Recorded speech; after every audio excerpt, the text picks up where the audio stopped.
안녕하십니까. 이신근 교수의 조제신학 강의. 오늘은 그 8번째 창조란 무엇인가, 창조에 관하여 함께 공부해 보기로 하겠습니다. 우리 기독교인에게 창조신앙은 매우 중요한 신앙 고백의 하나입니다. 만약 창조신앙을 빼어버린다면 기독교 신앙도 무너질 만큼 창조신앙은 기독교 신앙의 처음이요 마지막이라고 할 만큼 매우 중요한 비중을 지니고 있습니다. 구약 성경이 이미 창세기 1장 1절에서 태초에 하나님이 하늘과 땅을 창조하셨다라고 전지 창조하신 사건을 중심으로 창세기가 시작되고 우리가 편집한 성경의 첫 장을 바로 창조신앙으로부터 열어갑니다. 구약에는 여러 군데 곳곳마다 하나님의 창조를 고백하는 구절들이 있고요. 시편이나 이사야 이런 데서 특히 창조신앙이 두드러지게 나타납니다. 신약에서도 구약의 창조신앙을 이어받아 하나님이 천지를 창조하셨음을 말하고 있는데 대표적인 구절이 고린도전서 8장 6절입니다. 우리에게 한 하나님 곧 아버지가 계시니 만물이 그에게서 났고 우리도 그를 위하여 있고 또한 한 주 예수 그리스도께서 계시니 만물이 그로 말미암고 우리도 그로 말미암아 있느니라. 그리고 성령의 임재를 강구하는 그리스도인의 간구도 오래 전부터 창조신앙과 긴밀하게 연결되어 있습니다. 베니 크레아투스, 베니 크레아토 스피리투스, 오소서 창조자 성령이요. 요한계시록은 새하늘과 새 땅의 창조, 새 창조로 장엄하게 끝을 맺고 있다는 것을 여러분 잘 알고 계시죠. 그래서 고대교회의 그리스도인들이 작성한 일명 사도신경은 전능하사 천지를 창조하신 하나님의 아버지를 내가 믿사오니 라는 창조신앙을 분명하게 고백해 왔습니다. 이처럼 창조신앙은 기독교 신앙에서 매우 중요한 비중을 차지하고 있습니다. 창조와 하나님을 떼어놓을 수가 없습니다. 창조는 바로 하나님의 가장 원초적이고 중요한 활동이기 때문입니다. 하나님은 가만히 높은 곳에 앉아 계시는 하나님이 아니라 활동하시고 살아계신 하나님, 행동하시는 하나님이라면 하나님이 최초로 행동하신 우리를 위하여 하신 일이라는 것은 바로 창조라고 말할 수밖에 없습니다.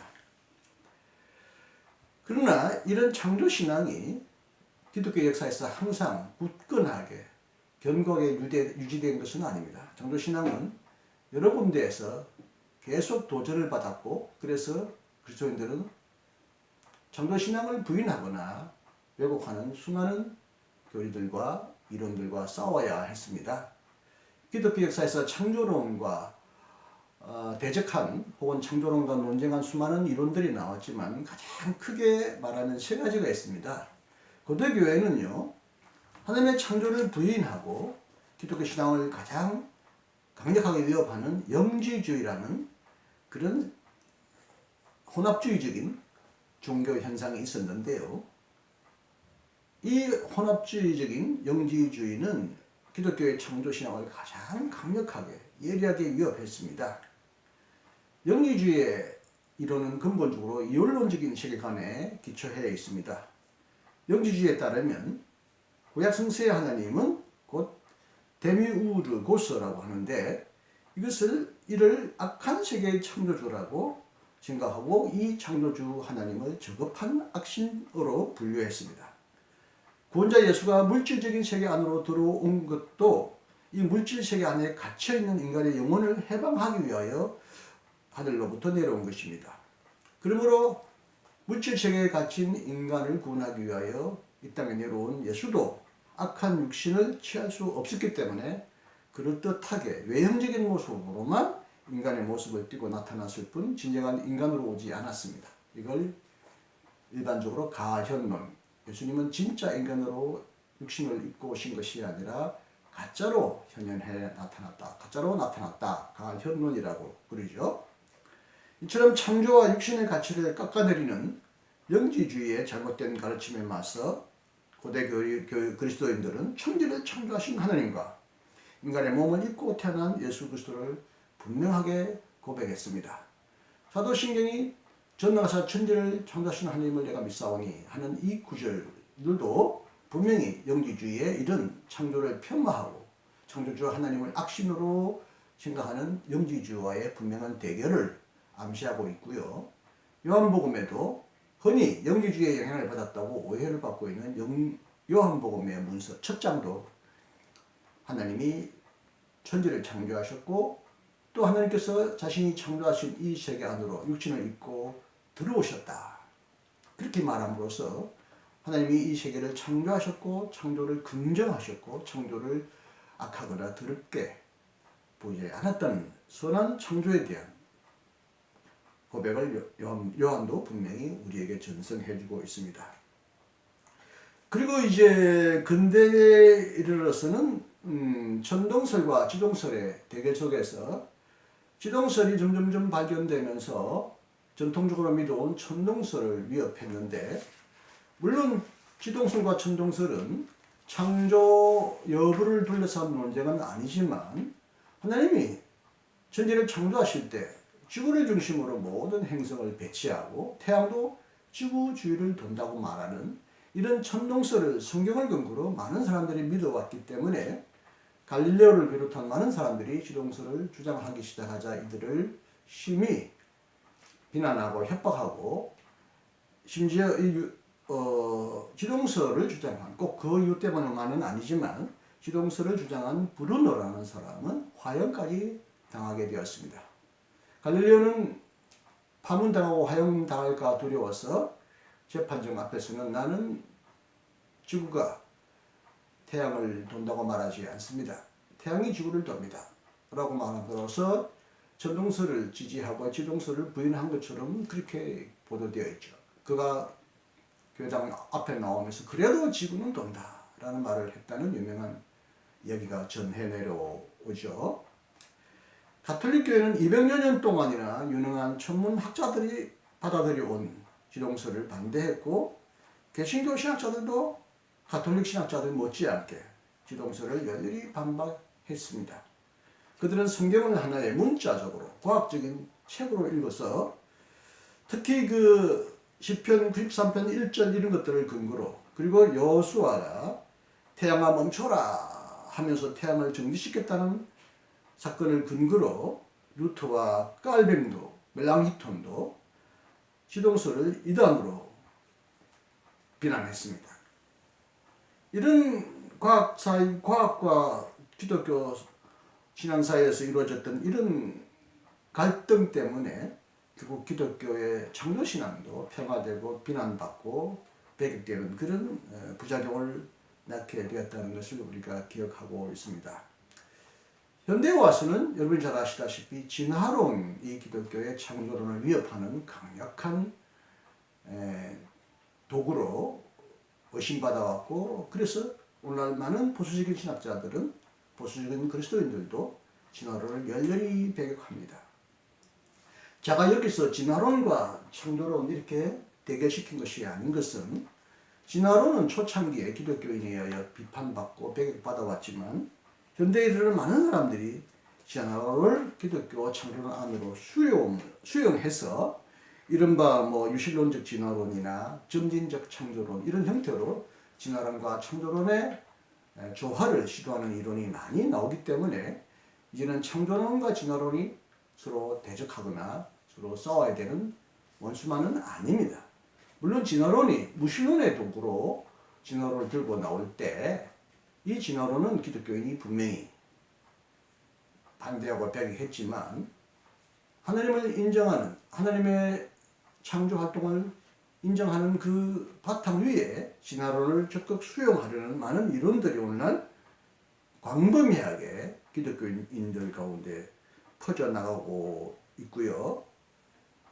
그래서 오늘날 점점 더 많은 그리스도인들이 진화론을 기독교적인 창조론 안으로 수용하고 변형해서 받아들이고 있지만, 창조과학이라고 하는 하나의 특별한 단체를 만들어 활동하는 많은 사람들은 진화론은 모든 종류의 진화론을 다 배격하면서 오직 하나님의 직접적인 창조만을 말하며 역사 속에서 일어난 간접적이거나 계속적인 이런 창조의 현상을 진화론과 결부시키려는 이론마저도 부인하는 창조과학회가 오늘도 한국교회 주위에서 아니 한국교회 안에서도 열심히 활동하고 있음을 보고 있는데, 이런 것도 오늘날 창조론과 진화론의 갈등의 중요한 현상으로서 창조론을 위협한다고 믿는 많은 사람들에 의하여 오늘날도 진화론과 창조과학이 서로 논쟁하고 있음을 알 수가 있습니다.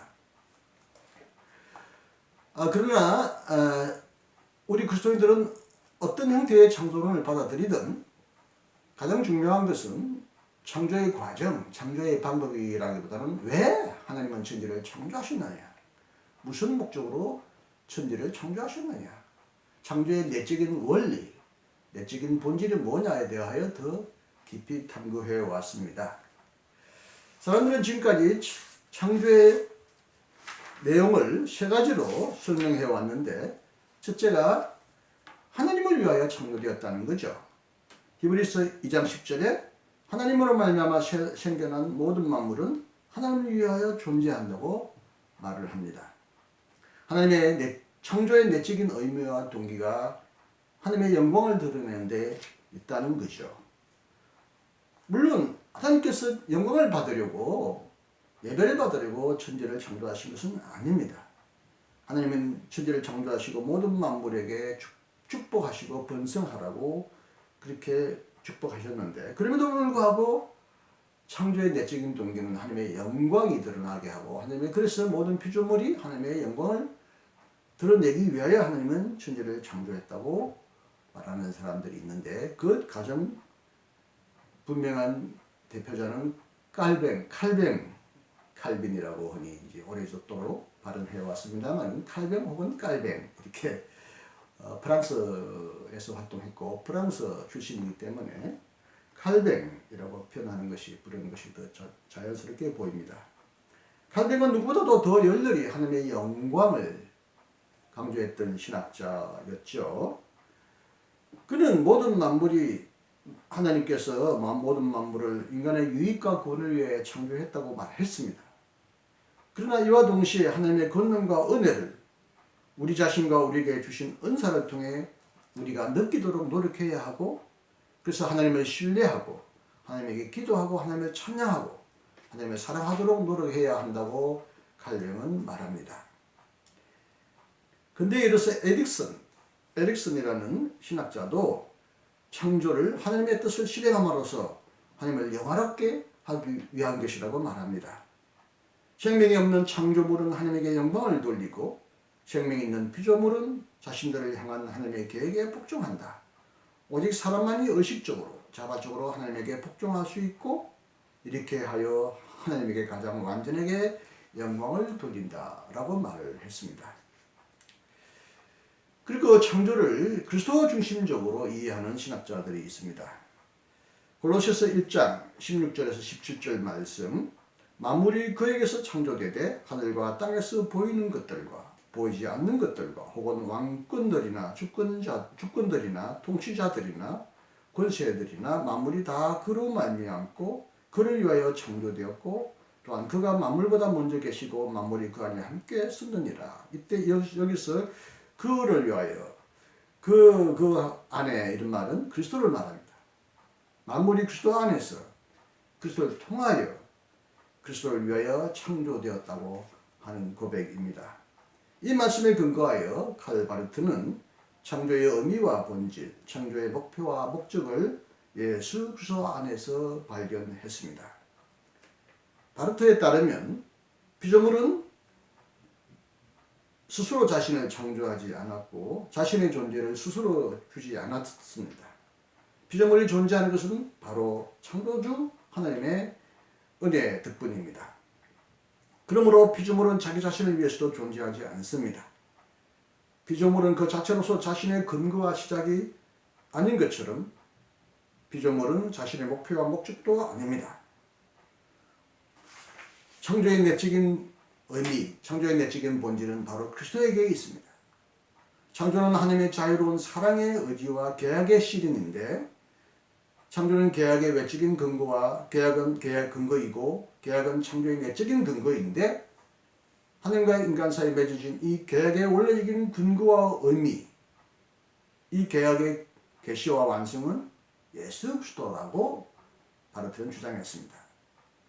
예수 그리스도는 하나님 자신에 의하여 수행된 계약을 주장한 거고 관찰한 것이고 성취한 것이고 하나님의 의지의 최종적인 실행이라고 보았습니다. 그러므로 창조와 보존과 통치는 하나님의 은혜의 행위로서 오직 예수 그리스도 안에서만 의미를 갖는다고 바르트는 말을 했습니다. 바르트 이후에 무서너라고 하는 신학자도 창조를 예수 그리스도로부터 보려고 했습니다. 무슨에 따르면 예수 그리스도는 모든 창조에 숨어있는 생명 원리요 창조 은혜의 근거입니다. 또 창조를 종말론적인 관점에서 보려고 하는 학자가 있습니다. 로마서 8장 19절 21절에는 바울이 이렇게 말합니다. 피조물도 하나님의 아들들이 나타나기를 고대하며 썩어짐의 종로로서 해당되어 하나님의 자녀들의 영광의 자유에 이르기를 기대한다. 몰트만은 이런저런 본문에 근거하여 창조를 창조의 종말과 완성으로부터 새롭게 이해하려고 노력합니다. 몰트만에 따르면 창조의 내적인 근거와 목적은 영광의 나라, 하나님의 나라입니다. 왜냐하면 태초의 창조는 구원의 역사를 향하여 열려있고 구원의 역사는 새로운 창조를 향하여 달려가고 있기 때문입니다. 따라서 이 세계는 영광의 나라의 약속이고 그것을 미리 선취한 것입니다. 이 창조 세계는 하나님의 나라의 현실적인 약속이고 세계는 역사의 마지막에 영원한 하나님의 나라로 변화될 것이라고 말을 합니다. 이런 종말론적인 관점에서 창조를 이해하는 몰트만의 관점은 다른 관점에서는 성령론적인 관점이라고도 볼 수 있습니다. 첫 번째는 하나님의 중심적 관점, 두 번째는 그리스도 중심적 관점이 있었다고 그랬는데 이 종말론적인 관점은 강하게 성령론적인 중심을 띠고 있습니다. 왜냐하면 하나님께서는 이 세계를 창조하실 때 하나님의 영으로 창조하셨고 하나님의 영으로 인하여 이 세계를 보존하시고 갱신하시기 때문이고 또 이 세계를 완성하시는 힘도 하나님의 영, 창조의 영, 성령으로부터 나오기 때문에 이 종말론적인 창조 이해는 성령론적인 이해와 밀접하게 연결되어 있음을 알아야 합니다. 창조의 내적인 동기와 의미, 본질에 관하여 살펴봤는데 전통적으로 그리스도인은 신학자들은 창조를 이해하되 세 가지 범주로 이해했습니다. 많은 사람들은 그저 하나님의 창조는 한 가지다. 이 세계를 하나님이 명령하시고 말씀으로 말씀하셔서 이 많은 세계를 이 땅에 내어놓으셨다라고 단순하게 하나의 창조만 이해하지만 오래도록 그리스도인들은 창조를 세 가지 범주로 이해해 왔습니다. 그것은 바로 태초의 창조, 계속적 창조, 새 창조입니다. 먼저 태초의 창조에 관하여 우리가 알아보면 태초의 창조는 창세기 1장 1절에서 나오듯이 하나님이 천지를 땅과 하늘을 창조하셨다라는 이 말입니다. 하나님은 무엇은 재료를 가지고 천지를 창조하셨을까요? 어떤 재료가 있고 그 재료를 가지고 하나님이 이 세계를 창조했다면 하나님은 창조주가 아니라 하나의 예술가이고 하나의 기술자이지 진정한 창조자일 수 없기 때문에 하나님은 물로부터 세계를 창조했다고 그리스도인들은 오래도록 고백해 왔습니다. 물론 삼일체 이런 용어처럼 성경에는 물로부터의 창조라는 말이 나오지 않고 또 물로부터 하나님이 창조했다라는 직접적인 표현은 나오지 않습니다. 그러나 하나님께서 천지를 창조하셨을 때 바라라고 할 때 바라라는 말은 아무런 진료가 없고 재료가 없고 아무런 수고도 없이 하나님의 능력과 명령으로 이 세계가 창조되었다는 것을 지시하는 단어입니다. 만물은 하나님의 말씀 다바르를 통해서 창조되었습니다. 다바르는 단지 말씀만이 아니라 하나님의 행위와 행동을 포함하는 뜻이 있습니다. 하나님의 말씀은 창조의 능력입니다. 그러므로 하나님께서 말씀하시자 만물이 그로부터 말씀으로부터 생겨났습니다. 세계는 무로부터 저절로 생겨난 것이 아니라 무형의 진로로부터 생겨난 것이 아니라 하나님의 창조의 능력, 말씀의 능력으로부터 생겨났다는 것이죠. 흔히 오늘날 많은 성서학자들, 특히 구약학자들은 무로부터의 창조라는 용어가 성경에 직접 나오지 않고 그것은 후대의 신학적인 반성의 산물이다. 성경은 하나님께서 혼돈, 무질서로부터 이 세계를 창조하셨다. 혼돈으로부터의 창조를 무로부터의 창조에 대한 대안으로 주장하는 사람들이 자주 나옵니다. 물론 성경에는 하나님께서는 땅이 공허하고 혼돈하고 그래서 하나님께서는 여기에다가 질서를 부여하셔서 이 세상을 창조했다는 기록은 나옵니다만은 그러나 혼돈이 창조의 진정한 출발이라고 한다면 기독교적으로 창조주 신앙은 무너집니다.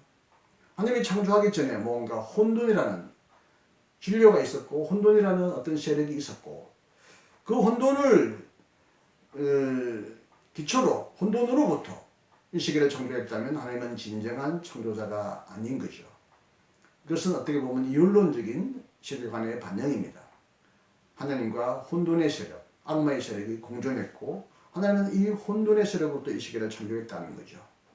흔히 이스라엘주의의 근동 다른 종교의 신화에는 하나님이 신이 혼돈의 세력과 싸워서 힘겹게 투쟁한 결과로 이 세계를 창조했다고 하는 그런 신화가 등장합니다만은 구약 성경에는 하나님이 혼돈을 질서 있는 세계로 만들었다고 기록되어 있지만 이 혼돈의 세력을 어둠의 세력, 악의 세력으로 지칭하지 않으며 이것과 싸운 끝에 이 세계를 만들었다고 하는 의미에서 혼돈과의 투쟁 끝에 창조가 이루어졌다고 말하지 않습니다. 물론 고대인들은 특히 히브리인들은 창조를 위협하는 이 혼돈의 세력으로부터 큰 고통과 두려움을 느꼈기 때문에 무로부터 창조라고 하는 다소 사변적인 창조론보다는 혼돈으로부터 이 세계를 질서 있게 창조하신 하나님을 더 열렬히 신앙했다고 볼 수가 있습니다. 특히 고대인들은 물, 바다를 두려워했는데 물, 바다는 그들의 경작지, 안정된 거주지를 한꺼번에 송두리째 파괴하는 무시무시한 혼돈과 무질서의 세력이었기 때문에 창조와 더불어 하나님은 묻과 물을 구분하시고 나누시고 서로 침범하지 않도록 질서를 부여하셨고 이 세계를 안정된 평안된 세계로 창조하셨다. 하나님은 무질서에 대항하여 질서를 창조하신 분이다. 이렇게 고백함으로써 이 세계가 질서 있는 세계가 되기를 간구하고 소원했던 고대인들의 그런 염원들이 창조신앙 안에 표현되어 있다고는 볼 수가 있겠지만 그럼에도 불구하고 기독교가 무로부터의 창조되었다는 이 창조신앙을 포기한다면 진정한 기독교적인 신앙을 포기하는 것과 다름이 없습니다. 이것은 또 하나의 이율론을 두둔하는 것이고 이방의 창조신앙과 유사한 방식으로 기독교를 잘못 오해하는 결과를 있기 때문에 분명히 우리는 무로부터의 창조는 포기할 수 없는 기독교의 중요한 신앙 고백임을 우리는 알아야 합니다. 하나님이 무로부터 창조했다고 하는 것은 바로 하나님의 절대적인 자유와 주권을 나타냅니다. 흔히 어떤 이 피조물 속에 들어와 있는 어둠이나 어떤 부정적인 힘을 악의 힘으로 간주하고 하나님은 그것을 물리치고 이 세계를 조화로운 평화의 혼돈으로부터 질서 있는 세계를 만들었다고 말함으로써 너무나 이 세계를 이율론적으로 이해하는 사람들도 있는데 이사야 45장 7절에 보면 이사야에서 하나님은 이렇게 말씀합니다. 나는 빛도 짓고 어둠도 창조하며 나는 평안도 짓고 환난도 창조하나니 나는 여호와라. 이 모든 일을 행하는 자니라 이렇게 말하고 있습니다. 어둠이나 환난이 곧 그 자체가 악이나 혼돈의 어떤 무질서가 아니라는 것이죠. 하나님은 때때로 이 세계를 혼돈으로도 혼돈하게 하시고 혼란하게 하시고 불안도 주시고 어둠도 창조하신다는 거죠. 이것은 창조의 하나의 뒷면이고 그늘이지 이것이 곧 하나님의 창조주에 대항하는 어둠의 세력이거나 악신이라고 볼 수는 없습니다. 좌우간에 이사야 이 기절은 매우 독특한 기절이어서 그 이전에 그 이후에도 매우 찾아보기 어려운 매우 중요한 본문이긴 합니다만은 좌우간에 기독교는 무로부터의 창조를 유지하지 않는다면 기독교 신앙 자체를 위험에 빠뜨리는 결과를 맺을 수밖에 없습니다. 하나님은 자유롭게 권능으로 아무것도 없는 이 세상을 전혀 없는 이 세상을 무로부터 창조했다는 것입니다. 그래서 하나님의 자유와 주권과 능력을 분명히 표현하고 있기 때문에 무로부터의 창조는 결코 포기할 수 없는 기독교 신앙의 중요한 항목임을 여러분은 꼭 기억하시길 바랍니다. 그리고 하나님이 이 세계를 태초에 창조하셨다라는 이 신앙 고백이 창조 신앙의 전부인 것처럼 오해하는 분이 있는데, 그 다음에는 하나님께서 창조하신 세계는 한번 창조함으로 완성되거나 끝나버리거나 정지하고 멈춘 세계가 아니라 이 세계는 더 큰 영광의 나라를 향하여 계속 변하고 있고 새로이 창조되고 있다는 계속적 창조 이론이 기독교 신앙 안에 분명히 뿌리 내리고 있음을 알아야 합니다. 하나님이 이 세계를 영광의 나라를 바라보고 창조하셨다면 창조는 이미 시작 때부터 미래의 방향을 향하여 열려있고 움직이고 있고 변화되고 있는 그런 세계로 창조되었다는 것을 말할 수가 있습니다. 삶의 모든 체계는 시간 안에 있고 시간 안에 있는 모든 삶은 그 나름대로 미래를 향하여 개방된 형태를 띠고 있습니다. 그러므로 오늘날 과학자들도 주장하듯이 우주는 닫혀 있거나 완결된 우주가 아니라 계속 열려 있고 서로 참여하고 서로 교류하고 미래를 향하여 초월하는 그런 개방된 세계가 이 세계임을 우리는 알아야 합니다. 하나님의 세계 창조는 단 한 번의 완결된 창조가 아니라 미래의 목표와 완성을 향하여 끊임없이 열려있는 창조라고 말을 했습니다. 그러므로 하나님의 창조력은 과거에 한번 발휘함으로써 사라지거나 중지된 것이 아니라 오늘도 하나님의 창조력은 여전히 활동하고 있습니다. 하나님은 계속 창조하시고 계속 일하고 계십니다. 보라 내가 만물을 새롭게 하노라. 하나님은 지금도 계속 창조하신 세계를 통해서 또 더 나은 세계, 새로운 세계를 만들기 위하여 하나님은 지금도 창조 활동을 하고 계십니다. 어떤 자들은 하나님께서 6일 동안 창조하시고 7일간 쉬지 않았느냐, 이 6일도 문자적으로 오늘의 6일처럼 이렇게 잘못 이해하는 사람도 있을 뿐만 아니라 7일 쉬셨다, 그러므로 창조는 끝났고 하나님은 지금 더 이상 창조하지 않는다라고 하는 이런 이야기를 구약성서 본문을 통해서 말하고 있는 사람들이 있는데, 그렇게 되면 하나님은 지금 아무런 창조 활동을 하지 않아야 되는 결과가 나타나고, 창조 활동을 하지 않는다는 것은 결국 하나님은 안식하신다, 7일이 되어서 쉬시니까 그냥 예배는 받으시고 만물로부터 경배는 받으시지만 더 이상 이 세계를 간섭하지 않는다는 잘못된 결론에 이르기 때문에 이런 7일간의 창조를 과거에 일어난 창조로 한정하는 이런 이해는 정말 잘못된 이해입니다. 많은 유대인들은 이 7일 안식일을 과거에 일어난 6일 창조 후에 7일 만에 일어난 사건이라기보다는 인류의 마지막 목표, 미래에 이루어질 것으로 유대인들은 이 시리를 해석했고, 그래서 이 안식일은 반복되고 그리고 완전한 안식, 영광의 나라를 유대인들은 바라보았습니다. 하나님이 이 세계를 창조하신 후에 이 세계에 대해서 무관심한 것이 아닌가. 이걸 지난번에 하나님은 누구신가라고 말할 때 그것은 하나님이 이 세계를 만드시고 더 이상 간섭하고 개입하지 않는다라는 이런 신앙은 이신론이라고 했는데, 이것은 기독교 신앙일 수가 없습니다. 하나님은 자신이 창조하신 세계를 사랑하시고 그 창조에 대해서 책임을 느끼시기 때문에 자신이 창조하신 피조물을 계속 돌아보시고 인도하십니다. 계속적인 창조는 그러므로 바로 섭리라고도 할 수 있습니다. 창조를 그냥 방관하고 내버려 두지 아니하시고 자신이 창조하신 세계 안에 들어오셔서 이 세계를 계속 관리하시고 돌보신다는 거죠. 이걸 다른 의미로 섭리라고 그렇게 말할 수 있습니다. 하나님은 자신이 창조하신 세계를 결코 방치하시거나 외면하시지 않습니다. 왜냐하면 하나님은 자신의 피조물을 매우 사랑하시기 때문이고 무엇보다도 창조 자체가 하나님의 신실하시고 책임적인 행위이기 때문입니다. 그러므로 사랑의 하나님, 책임적인 하나님은 이 세계를 무책임하게 방치하지 않는다는 것입니다.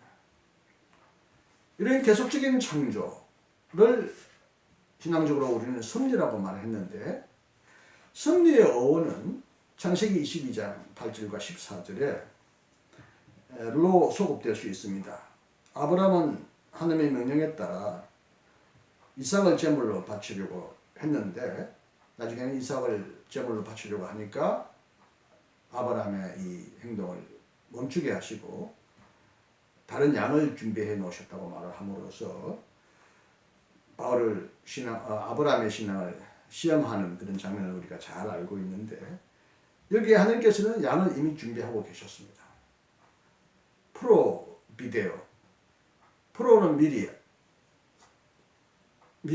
전에, 비데오는 이제 보신다는 맛인데, 본다는 말은 우리가 돌본다는 말도 표현되고 준비한다는 말도 하잖아요. 또 내다본다, 비데오란 말은 내다본다, 미리 내다보시고 그리고 준비하신다는 거죠. 그래서 이것은 미리 내다봄이라는 뜻도 있지만 미리 내다보실 뿐만 아니라 미리 내다보셨기 때문에 준비하시고 뭔가 활동하시고 하나님의 뜻을 이루기 위하여 하나님이 개입하신다는 뜻입니다. 이 비데오, 이게 영어로 이제 프라비던스, 섭리론이라고 하는 말로 오늘날 영어로 토착화되었죠. 하나님의 섭리는 크게 보면 세 가지로 나눌 수 있습니다. 첫째는 보존입니다. 하나님께서 창조하신 세계를 보존하시고 유지하십니다. 그리고 하나님께서는 이 세계와 함께 동반하시고 이 세계와 함께 협력하시고 협동하십니다. 그리고 이 세계를 통치하시고 이 세계를 하나님의 뜻대로 조종하십니다. 이렇게 하나님의 섭리는 보존, 동반, 통치, 이렇게 세 가지로 나눌 수 있습니다. 흔히 많은 사람들은 하나님께서 이 세계를 보존하시는 것만을 섭리의 전부인 것처럼 잘못 오해하는 사람이 있는데, 하나님께서는 이 세계를 보존하실 뿐만 아니라 이 세계를 새롭게 하시기 위하여 계속 혁신하시고 이 세계를 새로이 창조하고 계십니다. 계속 창조하신다는 거죠. 그래서 하나님께서는 이 세계를 혁신하기 위하여 보존하시기 위해서도 이 세계를 계속 혁신해 나가십니다. 하나님의 보존과 혁신은 서로 상반된 개념이 아니라 서로 보완되는 개념이고, 하나님의 섭리의 동일한 면을까지 다른 측면에서 설명한 것입니다. 그리고 하나님의 섭리의 통치는 네 가지로 나누어집니다. 허용합니다.